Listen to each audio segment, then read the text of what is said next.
to another video of USACO training. Today, we'll be looking at the problem subsequence summing to sevens and the solution methods for this problem. So this problem, to summarize, all that it's asking for is given a bunch of cow IDs. All we have to do is find the consecutive IDs that sum up to 7, so the maximum one. Let me show you an example. So our sample input case is 7, 3, 5, 1, 6, 2, 14, and 10. And all we're looking for, as I've said, is consecutive numbers that add up to a multiple of 7. So if we take a look at 5 plus 1 plus 2 plus 5 plus 1 plus 6 plus 2 plus 14, we get that their sum is equal to 28, which is divisible by 7. So therefore, this would be a valid solution. And notice that this subarray has a length of 5, which is the maximum it can be.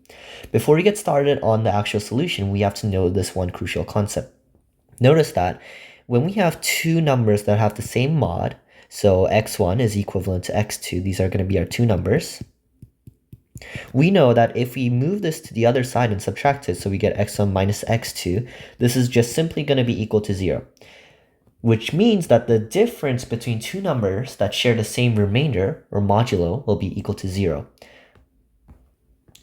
But let's get started on creating our prefix sum array. In divisibility problems, a prefix sum array is often a good idea. Let's take a look at what I mean. So this was our original numbers and our index positions, and this is our new array, or a prefix sum array. And notice that all I'm doing is I'm just taking these two numbers, adding them, and then putting it in the result. Very similar to your very typical prefix sum array. So after I create the prefix sum array, notice what I'm going to do. I'm going to take the modulo of each elements in here by mod 7. Take a look.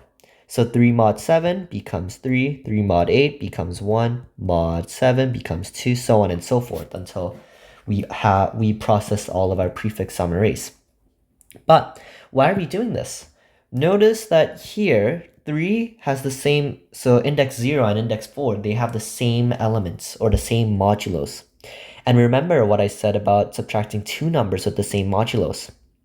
So if we take a look back at our original array or original prefix sum array, so the one above is the original prefix sum, and the one below is the new prefix sum. Notice what's going to happen. If we subtract 17 from 3, we're going to get 14, which is obviously divisible by 7. And notice how 3 minus 3 is also equal to 0. So whenever our elements are the same in our new prefix sum array, so let's take 1 and 1 for example, we know that their difference is going to be divisible by 7. So our second example was 1 and 1, and if we take a look at 8 and 15, if we subtract them, we get 7, which is divisible by 7. So what our solution is going to be is to find the least and the greatest modulo of 7. So let me show you what I mean. I'm going to be starting from the left-hand side. So the left-hand side is here, and I'm going to be looking for 1 all the way till 7. Or more specifically 0 to 6. So all the possible values of mods, all the possible mod values. So let's take a look. The smallest one with mod 3 was 0, and the largest element, or the largest index for mod 3 was equal to 4. So we know that there are 5 numbers in between here, meaning that their sum, that there are going to be 5 numbers in the subarray. So this is actually the greatest one. So all we're going to be doing is we're going to be finding the same modulos, subtracting them, and seeing if that's the greatest subarray that we can make or not. So we can keep our indexes, let's say, or we can keep the subarray size in a vector or a list.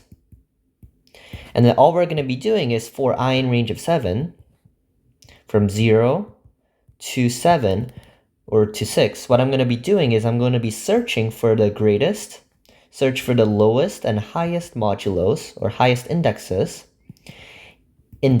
in the array. And after I found the indexes, what I'm going to do is I'm going to subtract the two indexes, which is going to be a possible answer. And then all I'm going to do is I'm going to append that to my subarray. And my answer is simply going to be the maximum of my subarray. So that's the algorithm. And in the next video, I'll tell you how to code it.